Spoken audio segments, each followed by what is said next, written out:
Hey everybody, welcome back. If you are new here, my name is Lauren. I'm a psychic, I'm a medium animal communicator, and most importantly, I am an intuitive coach. And I teach a lot of my followers here on YouTube how to strengthen their psychic abilities, but also how to run an intuitive business. Now, today's video is more geared towards the latter, so just a heads up, this video is diving more into like how to have your own intuitive business. Now, this is me basically showing you guys how much money I've made as a psychic. And my hope here is that it will kind of set up realistic expectations. I hope that you can also learn from some of my mistakes and some of my tips that I give you in this video. And honestly, my goal is to be able to do this type of work full time. And so I'm trying to figure it out, and I hope that some of these things that I share will just help you in your journey, and we'll see if I can get there myself for becoming a full-time intuitive worker. So whether you want to be full-time or you just want to kind of start a side business, or maybe you're just curious about how much money I make, stick around and I'm going to be walking you through basically everything that I've done up until this point. So I will say, if you guys like this type of content, the last part of my psychic course goes over like how to start a psychic business.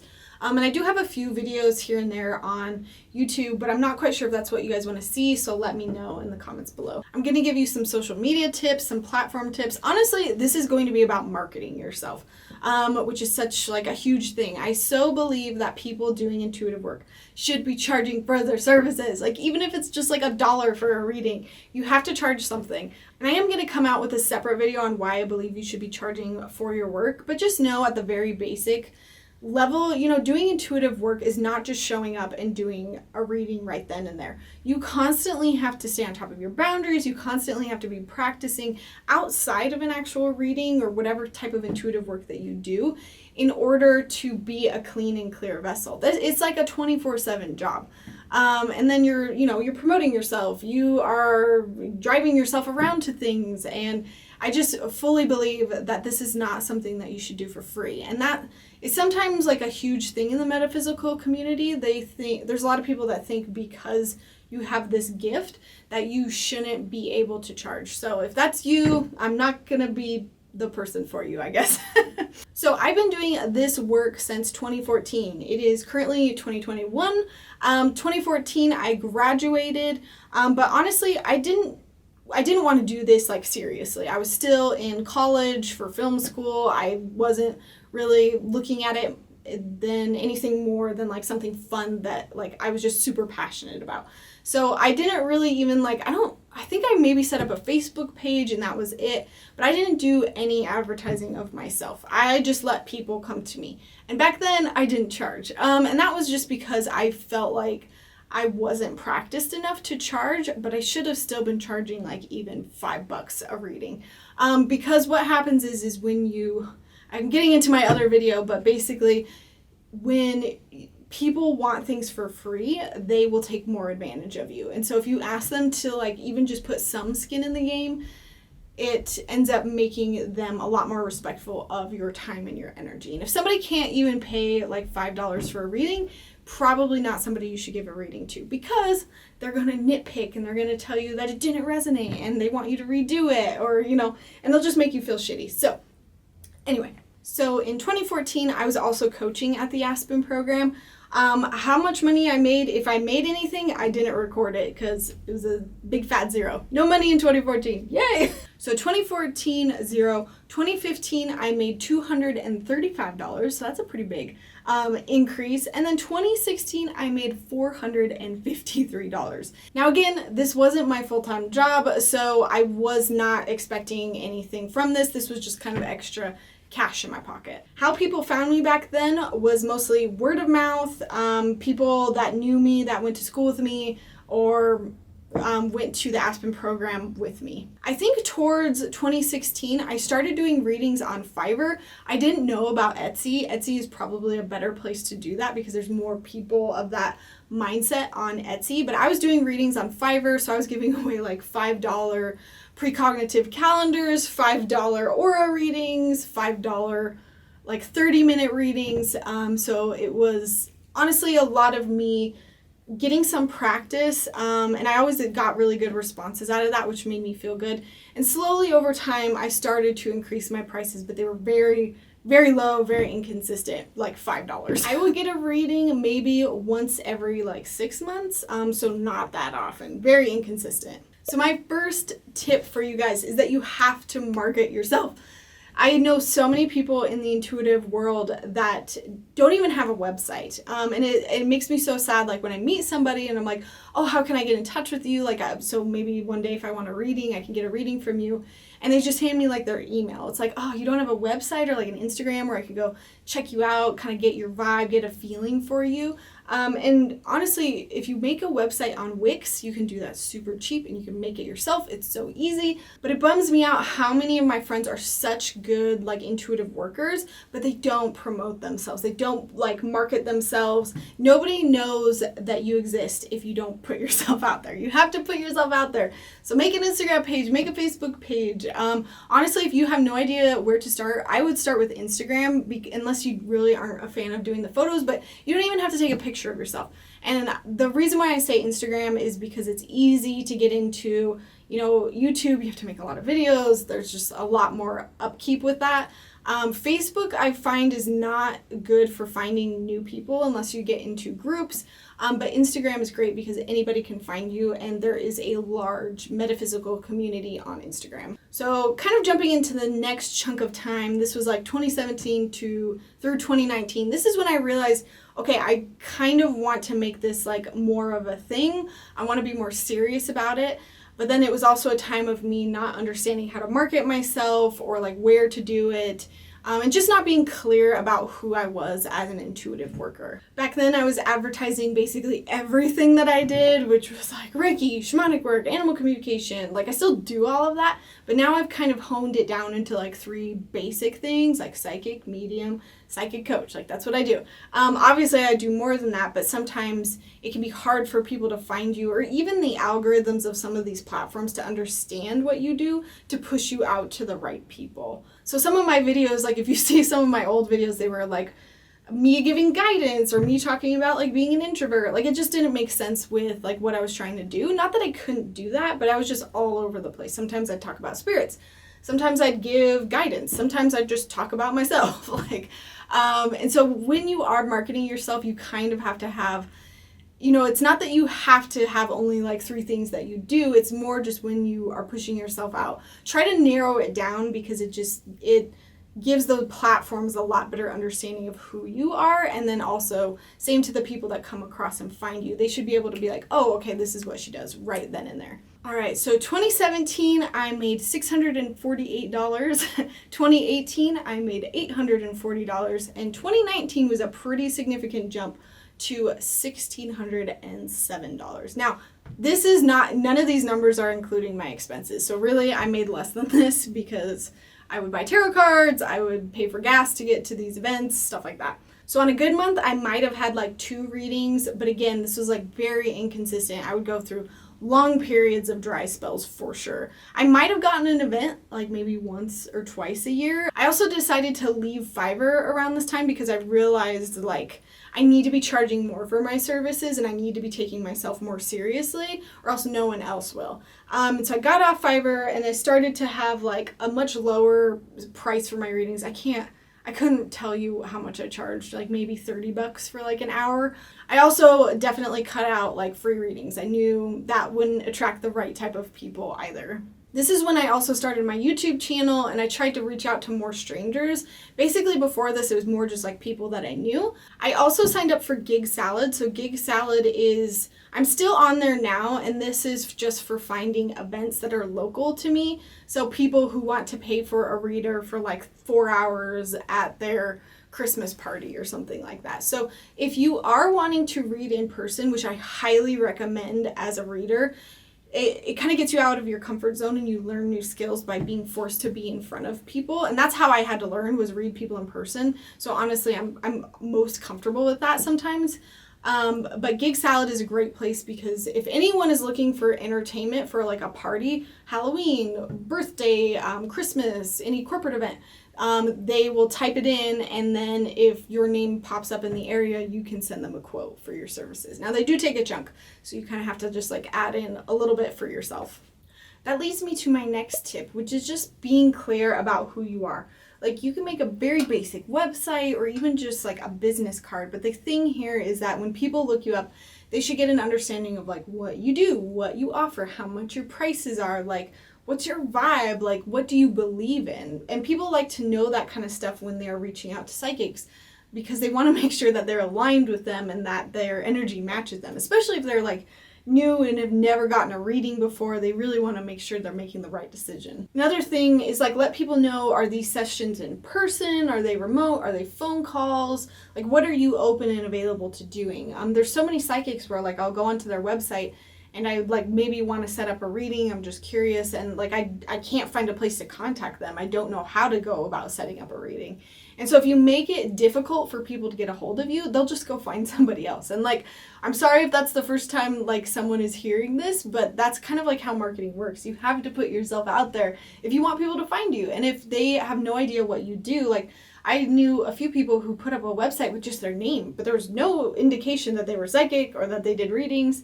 And then these people would get frustrated that they're not getting any work. And it's like, you have to make it easy for people. You make it easy for people to give you money. And that's why I now have like a booking thing on my website, so people can go, they can pick out a day, they can pick out a time, and they can pay all without having to even contact me. Also, make sure to understand the platforms that you are using. I think I made a lot of mistake with platforms. Like, I spent a lot of time on Facebook those first couple of years, and Facebook is just not, like, you basically have to pay for ads for people to find you nowadays.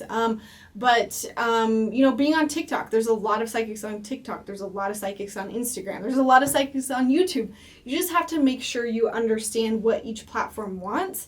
And, are you okay with, like, coming up with that type of content? Like, I would not recommend doing YouTube if you don't like making videos. I would not recommend Instagram if you don't like taking pictures. So really try to find the platform that works best for you, and then understand how the platform works.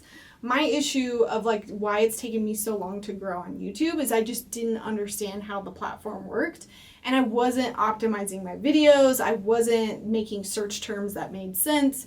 And there's also, like, I'm not going to go into this. You can find all sorts of courses on how to do YouTube, how to do Instagram. There's free videos online. There's people who sell courses. So you can go down the rabbit hole on all of those. Now, for those of you who are social media adverse, that's totally okay. You probably just want to replace all of this advice with like going out in person. There's a lot of people that I know that will go to a metaphysical store and put up hours and read there for like several times a week, and that's how they get clients and meet new people. Or they might go read at fairs. There's definitely like the traditional way of marketing, like even people that put up like signs on the side of the street. You see those, like psychic reader, open 24/7. So that also is a way that you can do it, but I'm obviously more social media savvy, and so my tips are going to be centered around those. But if you are interested in the social media stuff and you aren't sure whether or not you should be doing it, I highly recommend it.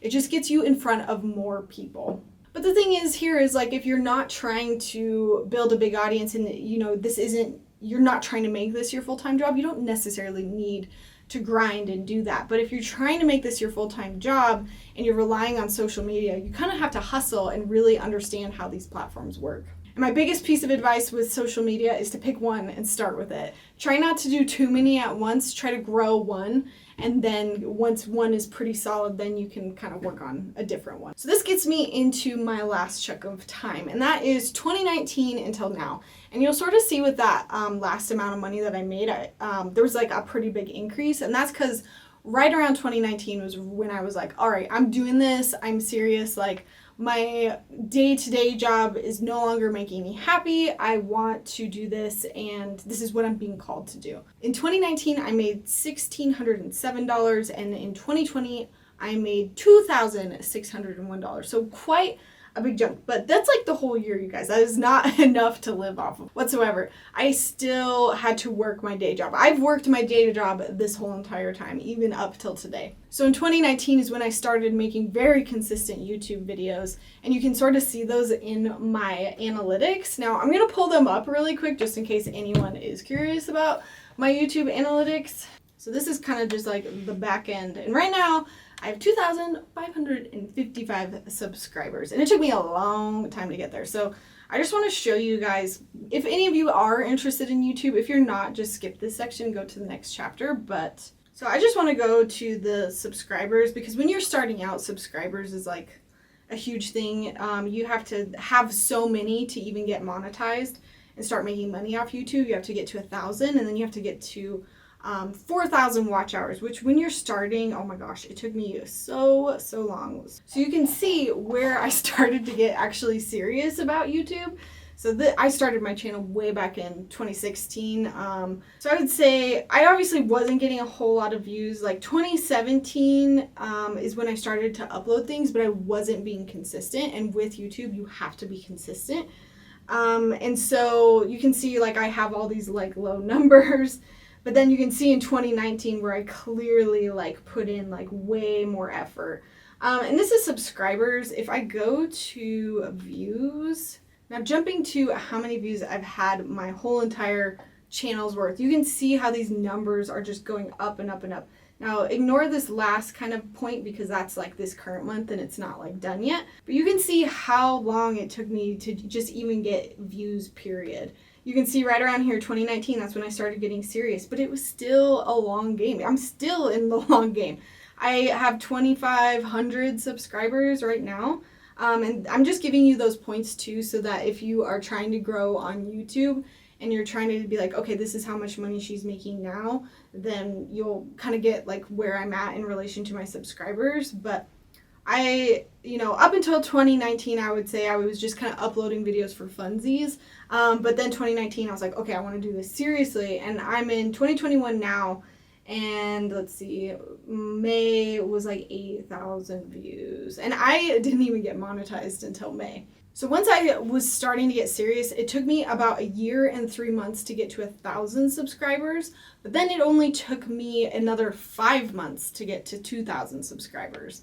And I'm at 2,500 right now, and it's been 2 months. It's been 2 months. You can see how exponentially it gets a little faster. You have a very upward battle, unfortunately, with YouTube, but then after a while it starts to pay off. And I know there's so many people on YouTube doing pick a card readings, and it looks so easy to make simple money, but sometimes you just have to be in it for the long haul with YouTube, and that's okay, as long as you're willing to put in that time and effort. So if you are interested in YouTube and you like really want to be serious about it, I highly recommend it. Just showing you guys the analytics and how it's affected everything else. Basically, when you see that spike go up, all my readings went up, all my courses went up, like everything got affected because YouTube is marketing me basically every day, all day. It's okay if you're camera shy. You can always just like film your readings in front of you. A lot of people do this.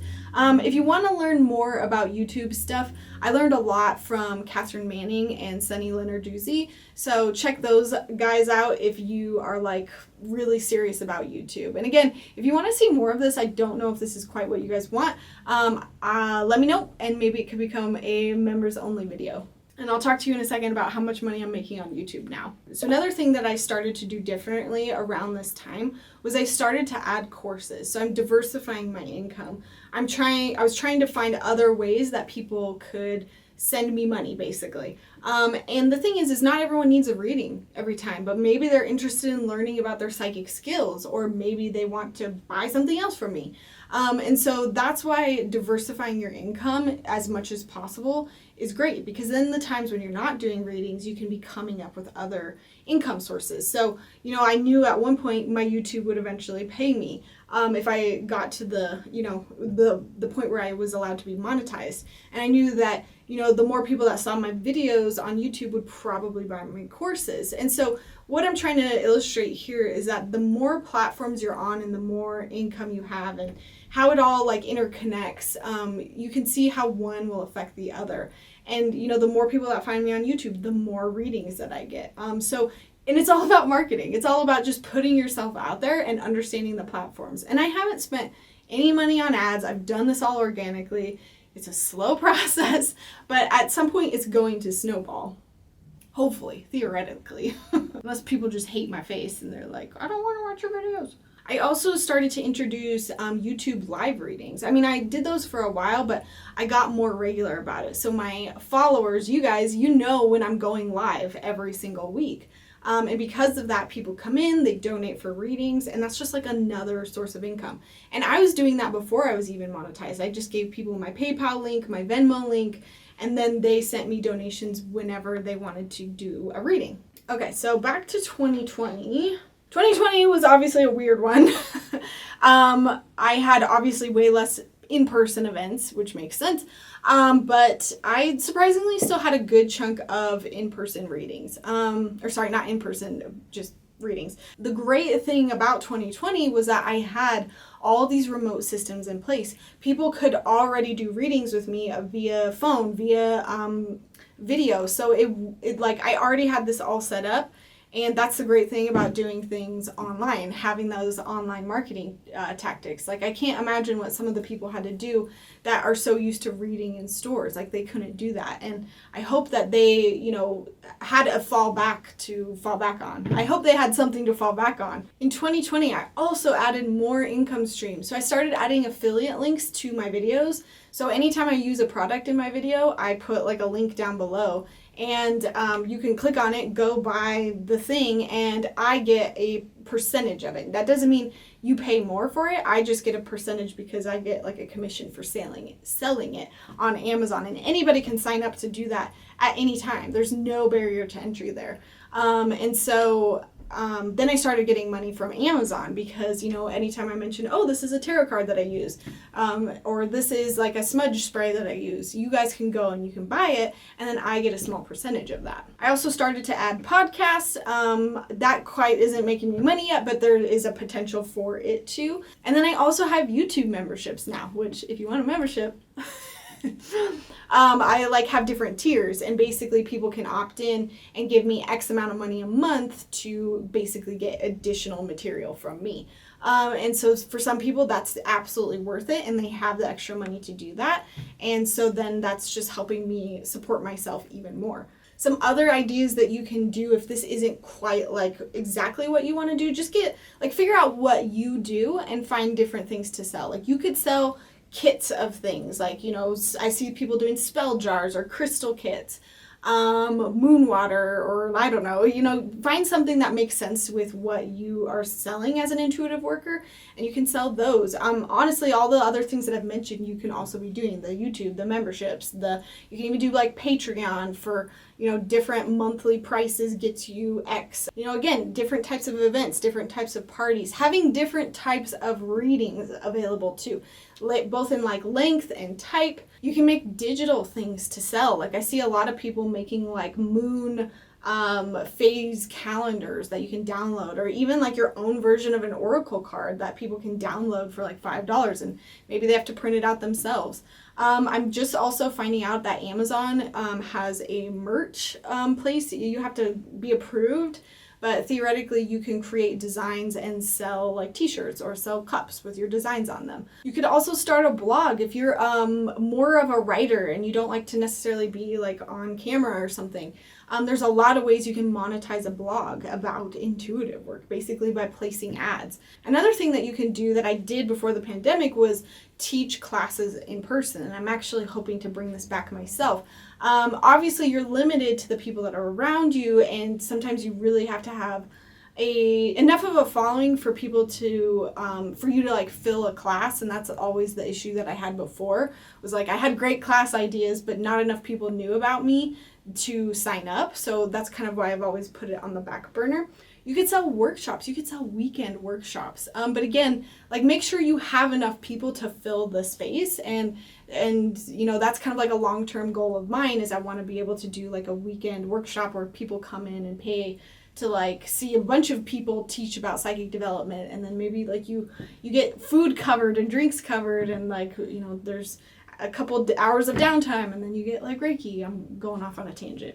And again, if you're not super wanting to be online, you can go into stores, go into metaphysical stores, introduce yourself, say, hey, what does it take to be a reader here? Sometimes all they want to do is have you do a reading for them, and then they're more than happy to fill their time with that, because then they can advertise, oh, we have a psychic in here from this time to this time. Now, some places are definitely going to be more busy, like the more popular stores, but sometimes if they're a newer store or they just don't have a lot of foot traffic, maybe they still like need a psychic. So also fairs, again, like you can look around for local metaphysical fairs. Sometimes you have to be like really on top of like buying a booth, and you have to have a lot of upfront money.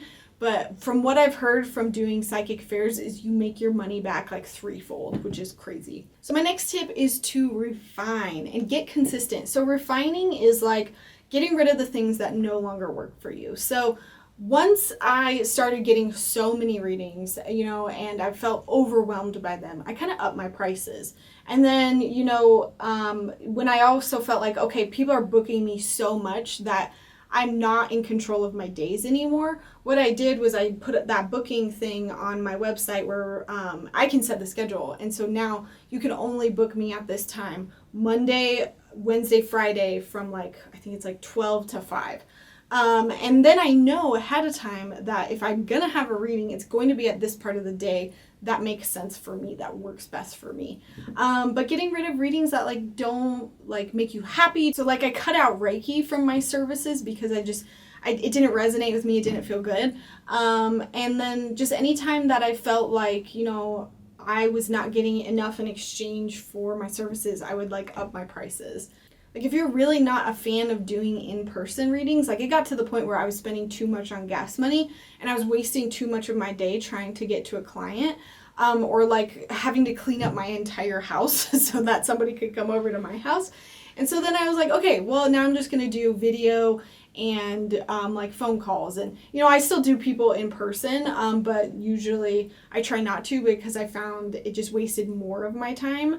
So again, it's refining the things that work for you so you are not a slave to all of your clients. So 2021 was a huge jump. It's only halfway over now, so this is up until June, and I made $29,403 already. And so that's about the same price-ish that I made last year, but the year is only halfway over. So if I made the exact same amount of money for the rest of the year, how much would that be? That's almost $6,000 a year. So that's, again, not enough for me to leave my other job yet, but that is a pretty sizable increase. And I would attribute all of that seriously to all of the different diverse incomes that I have added. And if I would have added those sooner, I would probably have much different numbers. So once I was finally monetized on YouTube in May of this year, I saw a huge increase. So this is basically just 2021 of where I've been at with YouTube as far as views. And the fact that I'm already monthly at 4,000 views is just crazy to me. So I'm averaging probably $200 a month. And for basically being monetized for 2.5 months, that's crazy, because most people, when they get monetized, you're making a couple dollars a day. And you can see this down here. If I wasn't doing live videos, I'm making a couple bucks a day, which is, even incredible that I'm doing that. But obviously these huge peaks that you see here, these are my live nights. And so this is my revenue, and it estimates everything that people donate through Super Chat, which Super Chat is just basically YouTube's way of paying. So yeah, it was right around here that I started getting monetized. May 19th, I think that was the day. And so again, my chart would look a lot different if I didn't have these live videos. And so that's why I highly recommend doing live videos if you can. I know that's not for everybody. It can be very nerve-wracking, but it gets you a lot of views. A lot of people discover you that way, just because YouTube prioritizes people who are live. And then you make a lot of money because there's a lot more people watching. So I'm getting more ad revenue those nights.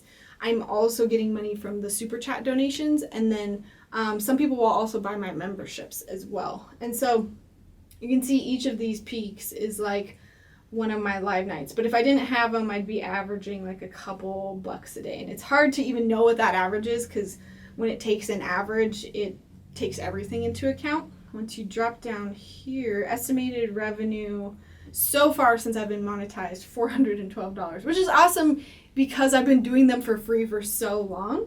And so if you guys are curious about my YouTube analytics, I'm sort of like wanting to do another check-in like a year from now just to see like how much things have changed. Let me know if you'd want to see that though, because I don't want to talk about it if you guys aren't interested. So I'm also going to break down a monthly income that I have on either side of me, wherever I can fit it. But this is what I've been making this last month, June. June was probably a little less than I had in May. But just kind of like a monthly breakdown of all my different income sources. I really want to be transparent and realistic because there's nobody out there, like there's YouTubers out there saying like how to do stuff, but there's no psychics out there like saying how much money they make or what they do. And I would have found that so helpful, honestly, if someone would have came in and said, don't waste your time on this and do that. And I'm not even talking about sponsorships, which is like, once you get to a high enough following, people might contact you or you might contact people in hopes of sponsorships. And so they might pay you a chunk of money to promote them. Now, obviously with all of this stuff, make sure that you are promoting things that you truly believe in, because if you're promoting crap just to get more money, then your followers aren't going to like it. And they're not going to trust you and they're not going to keep watching or buying anything that you suggest. So that's why whenever I recommend something on my channel, I absolutely make sure that it's something I would recommend and it's something I've bought myself. So, point here, keep your day job. I'm still not at a point where I can fully be a full-time psychic, YouTuber, whatever I am now. I'm still having to work at my other job to fill in that money. But I mean, I'm averaging like what, $700 right now a month, which is, I'm getting closer. But just know you guys will have to hustle a bit. You are going to have to market yourself if you do want to be full-time. Like, I'm talking at you guys if you want to be full-time. If you're doing this on the side for fun, obviously you don't need to do any of this. I've been doing this work for 7 years, probably more seriously like 4 years, and you can see kind of how slowly I am at growing. But I'm hoping that with YouTube, it'll kind of take a more exponential turn. If those of you out there who are trying to hustle and trying to make this work and you're feeling so frustrated, like, I totally feel you. And I want to be here on my channel, not only help you grow your psychic ability, but also give you like business tips and like how to do this full time. And I think there's a lot of people in this community that, you know, compete and they want to, you know, not a lot of people, but some. And it's like they want to withhold information from each other, not help each other grow. But some of my absolute best mentors in this industry have been people who have willingly given me information, given me advice. And that's how I want to be for you guys. There is enough people in this world that we can all be psychic readers.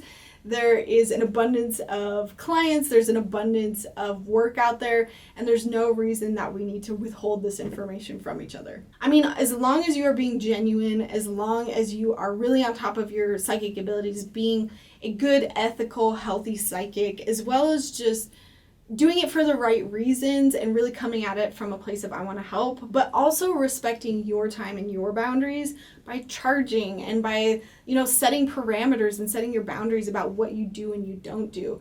I think if you do all those things, you can get into a really amazing place with this kind of work. So I am rooting for you all. I hope that you guys found this information helpful. If you want to see more of this type of video, let me know. I know this is kind of like a small percentage of you guys that actually want to do this type of work full time, but I want to help you guys grow and nurture not only your psychic ability, but your business. And I think I'm a very like business oriented person, and I'm a very positive money mindset sort of person also.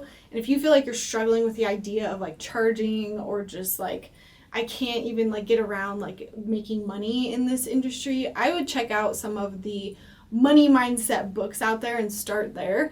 And one of the ones that's coming to mind is I love Get Rich, Lucky Bitch by Denise Duffield Thomas. Are you guys surprised? Did you think I make more than I do or less? I'm curious. Alright, you guys, thank you so much for watching. If you've made it this far and you like this video, please give it a thumbs up. it helps my YouTube algorithm. I try to upload new videos every Friday and go live every Tuesday, so please subscribe. I'm also trying to get in the habit of premiering my videos, so if you catch me when the video goes live, if you turn on that bell notification, I'll be in there in the chat and answering any questions that you guys might have. Alrighty, you guys, have a wonderful rest of your day. I will see you next time. Bye!